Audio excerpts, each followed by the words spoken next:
While the president may not currently be a target of the Russia investigation, the case against his friend and advisor, Roger Stone, is looking more damning by the day.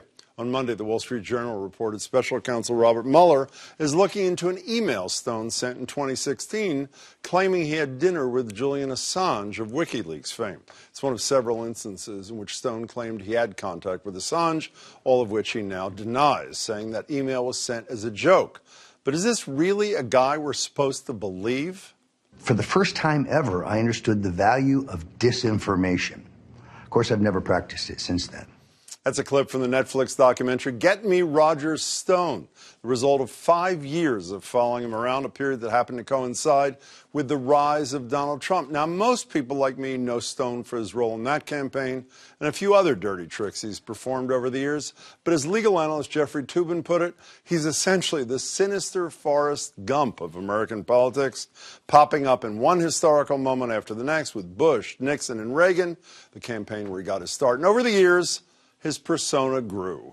Politics is show business for ugly people. The Stone brand has been front and center, and my brand of politics have finally come into their own. CNN, MSNBC, they're now the fringe. Alt-right communications, we are the mainstream. It is better to be infamous than never be famous at all. Stone's rule. I'm joined now by the three men behind this documentary. Actually, let me let Roger Stone introduce them. This gentleman's doing a documentary. He's one of those dangerous, liberal, pinko, left-wing, homosexual New York Times commies, but he's not a bad guy. He was talking about Dylan Bank, Daniel DiMauro, and Morgan Pehme. It's a pleasure to meet all three of you. Congratulations. I love this thing. So I thought I knew a lot about Roger Stone. I was dead wrong, as evidenced by your thing. I'm going to go down the list. Non-Trump stories. Tell me something about Roger Stone that mere mortals are likely not to have known before seeing this, starting with you. He was the youngest person called to the Watergate hearing. He was a political prodigy, and his hero was Richard Nixon. And even to this day, he still holds up to him. He's one of the few people who still loves him and respects him and has a Nixon tattoo on his back. And he says he has more Nixon memorabilia than any person on the planet. Is that correct? We filmed in his little museum of Nixon memorabilia where he has Nixon bongs. So, Daniel, no Trump. Next. Well, I actually think one of the most insightful things in our documentary actually does have to do with Trump, but in 2000, that's when he had an aborted run for the presidency when he was going for the Reform Party nomination. So Roger made up this scheme with Trump to essentially tank the Reform Party, which was a kind of looming danger, pulling votes away from the Republicans, convinced Pat Buchanan to run, and subsequently blackmailed him to tank his candidacy. And I knew nothing about that, and since you violated my mandate, we will now play. Here's a little bit of Donald Trump. And by the way, the reason for this is because your guy, if I may call him that, Roger Stone, realized what Ross Perot had done using the Reform Party. He elected a man by the name of Bill Clinton. Here's a little bit of Donald Trump sort of toying with being the Reform Party candidate. Here he is. What's wrong with Pat Buchanan? Well, it's pretty obvious, isn't it? And he's obviously in love with Adolf Hitler in some form. And I don't think the Reform Party should be taking losers. Say goodnight, Pat. Yeah. So, your turn. I think one thing that's fascinating, even though Roger is a lifelong Republican, he ran essentially Al Sharpton's 2004 run for the presidency, which kind of was a two-pronged sword. One was that Al Sharpton became an instrument of discord in the Democratic primary that certainly helped the Republicans overall. And also, he and Al Sharpton appeared to be in this massive scheme to get federal matching funds money, for which they received a record fine at the time. Well, you know, watching this, there is a little Sharpton in Stone and a little Stone in Sharpton, is there not? I think that if the closest thing to a Democratic analog of Roger Stone, as we've talked about a great deal, is probably Al Sharpton. And he also has this kind of Forrest Gump nature of popping up again and again in American politics. So did it all start here with this elementary school campaign? Here's Roger Stone talking about his youth. Here he is. I went to the cafeteria, and as each kid would go through the cafeteria line with their tray, I would tell them, you know, Nixon has proposed having school on Saturdays. Well, then the mock election was held, and to the surprise of the local newspaper, Democrat John Kennedy swept this mock election. For the first time ever, I understood the value of disinformation. Of Of course, I've never practiced it since then. Is that apocryphal? Is that true? I mean, there's no way to go back to his, obviously, his elementary school. Did you buy that? Do you believe that story? You know, you can never know for certain whether what Roger's saying is the truth. And certainly the great investigative reporter Wayne Barrett questioned even that story. Yeah. But that seems to be consistent with Roger. If nothing else, it has the germ of truth. Why do you think the Nixon fascination, obviously did a flip there, and the tattoo, which I got to see when I interviewed him in Minnesota many years ago. He was very kind to me. Why the Nixon fascination with Roger Stone? Well, I mean, it's a good question. I mean, when he recounts his childhood, he was reading Goldwater's book, Conscience of a Conservative, when he was 12 years old and volunteering for Goldwater. So when I think most of the country was liberal, the young people, you know, the hippie movement and stuff, he was like, oh, screw that, I'm going to vote for Goldwater. So then it was a natural progression that he worked for Nixon when he was only 19, and he was the youngest person called before the Watergate grand jury. Yeah, it's amazing. So now let's do a little Trump talk. You talked about 2000, and arguably there's a strong case that can be made, which you guys make.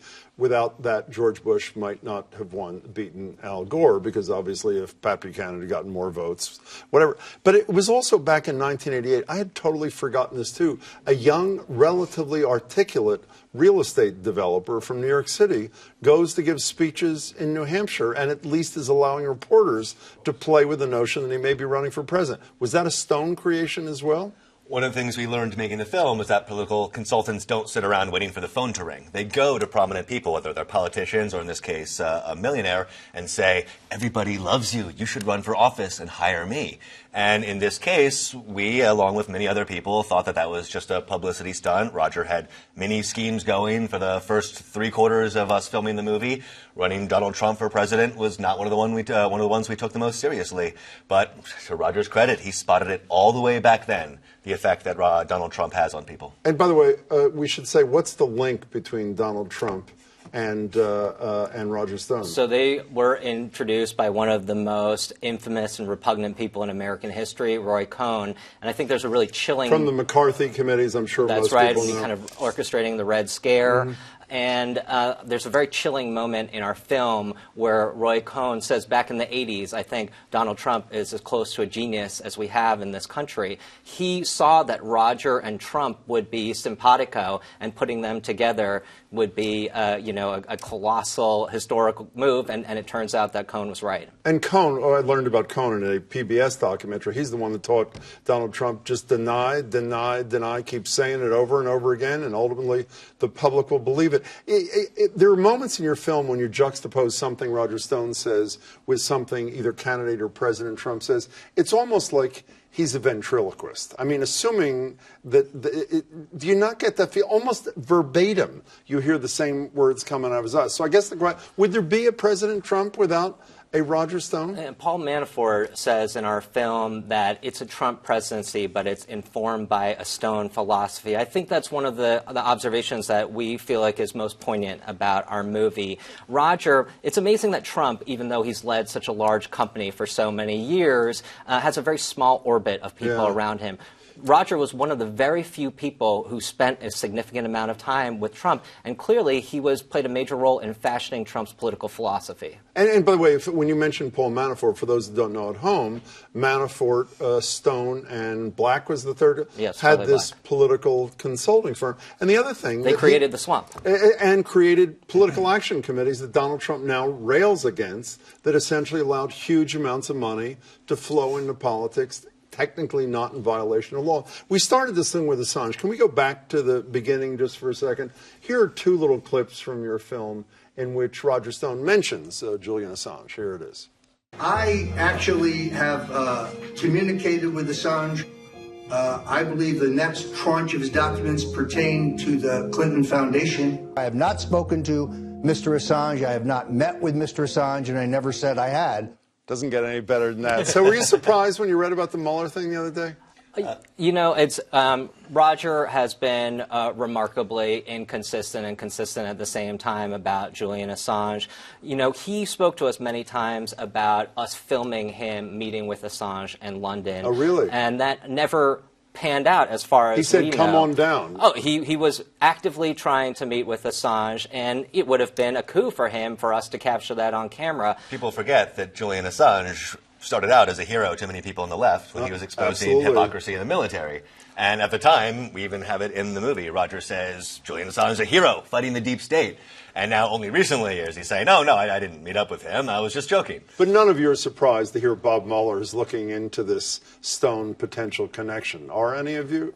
It fits the MO, does it not? Stone communicated with Guccifer. He had some sort of communication with Assange, but whether it's to the degree that it's been made out to, that is something that we can't really confirm or deny. I mean, we were following Roger very closely during that time period, and as far as we know, he never really did make it to London. Now, let me guess. I don't know if you know this. I assume Roger Stone totally loved this movie, even though it shows him to be the most underhanded, devious, dirty trickster maybe in American history. Is that a fair statement? We were very worried beforehand that he had threatened us, actually threatened our lives many times, and recommended we end the movie with a montage of him threatening us over and over again to kill us if he didn't like the movie. However...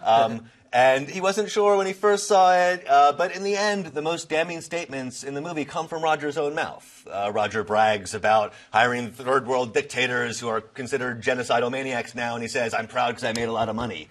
And a lot of people hear that and they think, oh my God, what a scumbag. Roger hears that and thinks, nailed it. Let me tell you, he sees this as a badge of honor. Congratulations, you three. Great film. Thank you so Everybody much. should check it out. Good to Thank meet you, all Jim. three of you. Really appreciate your time. Thanks so much. The film, again, is Get Me, Roger Stone. You can find it on Netflix.